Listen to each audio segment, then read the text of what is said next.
Well, thank you very much, Colonel, for this introduction. It reminds us the place of the French Air Force during the last 3 decades, and I think we have to be proud of it, of course, as a French guy. Thank you very much, sir, to invite us in this wonderful presentation and conference. It was very interesting since this morning, and of course, after the dinner yesterday, and the moussaka, well, it's remind us very interesting cook. Well, thank you very much, but unfortunately, my chief of staff couldn't join us today, and I'm supposed to represent him today, and it's a great honor for me to be among you and to talk about the air power in the new normal.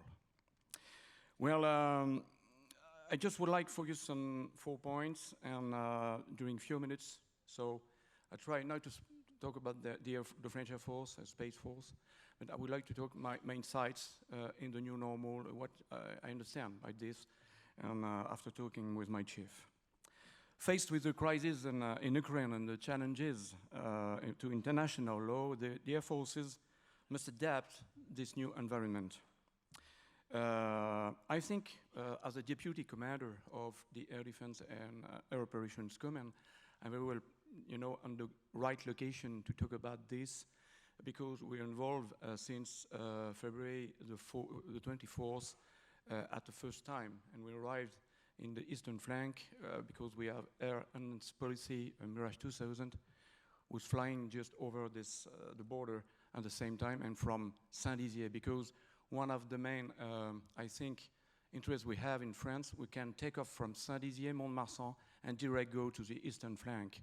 That's one of the main course of action we can perform today, and we can prove to the government of France that we're ready to go straight ahead and with reactivity, and maybe with reversibility if necessary.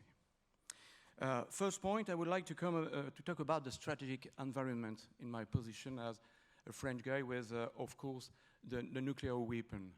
Because I think, as far as the strategic environment is concerned, we must take into account the return of nuclear rhetoric, which comes from, in our opinion, 2 factors.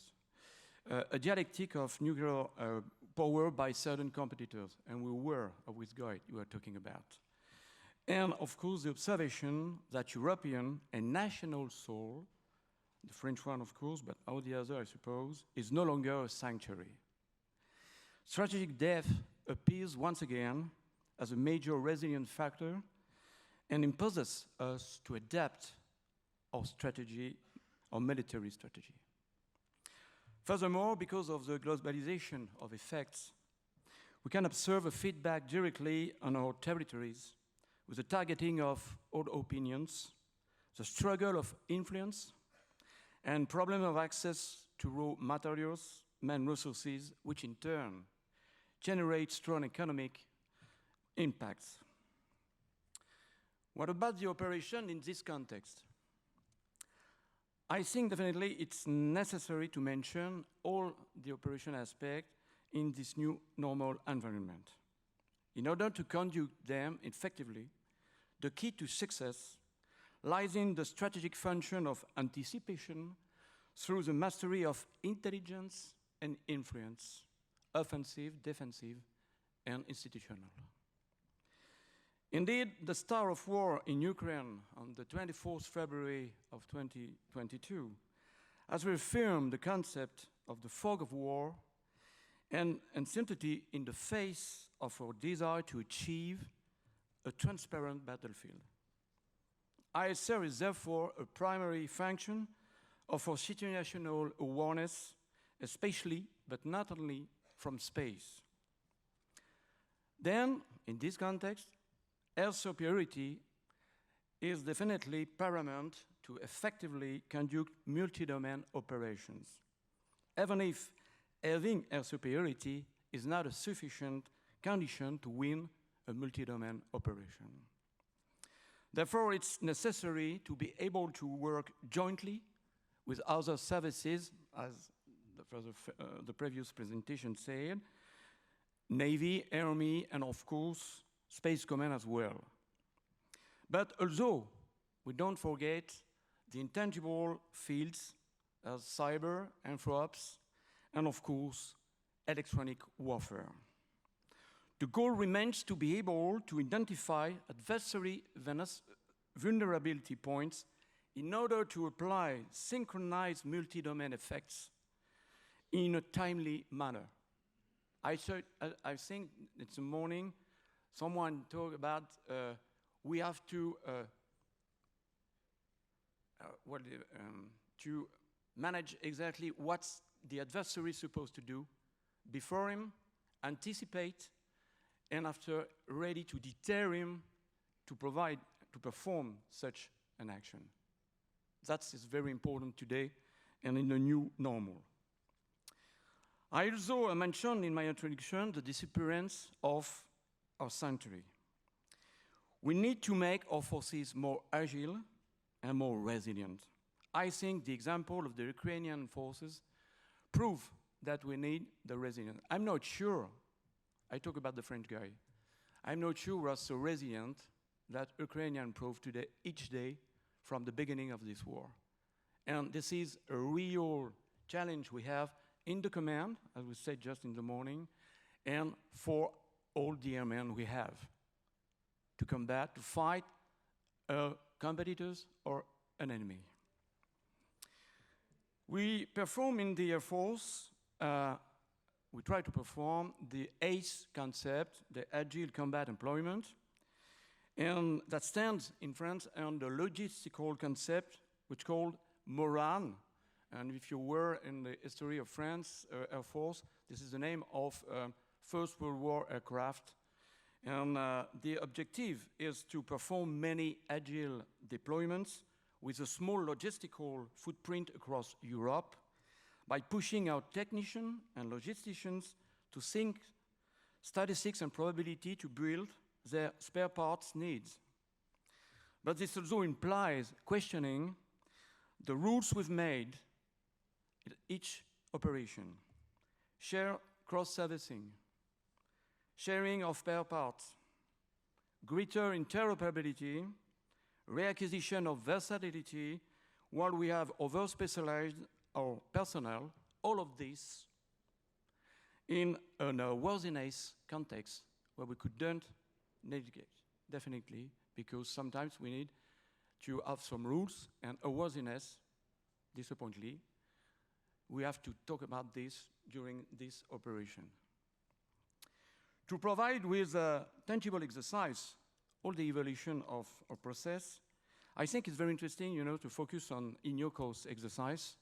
And no later than 2 days ago, we managed to share spare parts between Greek and French Rafale during this exercise. I think this is a success story for me, and I think we have to continue on this way, because I think this is, for the future, the reality to reorganize our system and to be sure to be more efficient.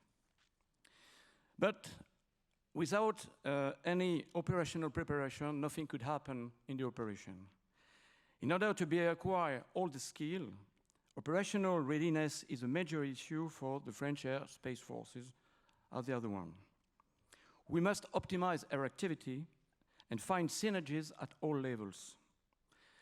The SHIELD mission, ASSURE mission, and FDO, flexible deterrent options, we perform in the eastern flank weekly are necessary and are already an important step in taking advantage of our presence in the theater to continue the high-level preparation of our airmen, and we must continue in this way in, of course, to obtain interoperability that I showed just before. On the other hand, France is currently developing massive networked simulation and live virtual control, as Italian said just before, simulated L-16 that increases the realism of our training. At the same time, we must continue our search of interoperability between fourth and fifth generation fighters. I would like to focus on Atlantic Triangle exercise with our UK and US partners. I understand that the F-35 is a very beautiful aircraft, but I think there is Rafale too. And I think we're able to practice operation, to perform operation with you, beside you, with you. And I think it's very important at this moment that to train together and to obtain the interoperability is indispensable, because we proved by the past that we are fully integrated in the system, not only with the C2 command, with Aircom and ORCAOC in France, but with all the airmen in flight, and of course, airlift and fighter of crew. And I think this is this preparation at this exercise, as Atlantic Trident, for example, that we proved that we are able to be interoperable with the Rafale, and of course, that need to be very confident in her professionalism, of course, and our aircraft. And I think you have to be, no issue, in my opinion. And well, for many years, I think our national exercise have included international aircraft, personnel from all over Europe, NATO, and even further away. For example, we have some India crews today during Orion exercise. We have four Indian Rafale were fully integrated in the exercise. And before the National Day, French National Day was supposed to pass over the Champs-Élysées for the 25th birthday of the strategic partnership. And of course, combined and co-training mission, especially on the eastern flank, require all this briefing, debriefing, etc., to get to know each other better. So all this inventory or the operational preparation is indispensable, you know, to perform very good operational personnel. Fourth point, this is the capability, because without all the capabilities we need, no war. I would like to mention this aspect which has brought back to the forefront certain capabilities that the French Airspace Force no longer has or has neglected in the recent years. First one, the SEAD, the suppression of enemy air defense. Penetration of the enemy's sky is a prerequisite for applying air effects. We must therefore be able to fight against anti-area, anti-Daniel, with specific capabilities. Anti-radiation missiles, power jammers, but also by developing our multi-domain operation capabilities. For example, to destroy an S-300 after detection of fighter aircraft, corroborated by an observation satellite, and engaged by Army artillery. That's the aim of our process today. So ground-based air defense, number 2. I think this capability has regularly been marginalized as non-prioritized in our previous military programming laws. Today, denying access to our airspace is making a strong comeback, so we have to perform in this environment and with the ground-based air defense. Number 3, mobile interoperable secret system of information and communication. In new normal, wherever our assets are deployed, and we can go to Tahiti or New Caledonia with the French overseas, we need mobile access to a common and reliable secret network in order to plan and send orders, to brief and debrief mission in the best condition, from Lyon to Guam, for example, for the next exercise with the United States, on to New Caledonia, Antigua, Guyana, etc., etc.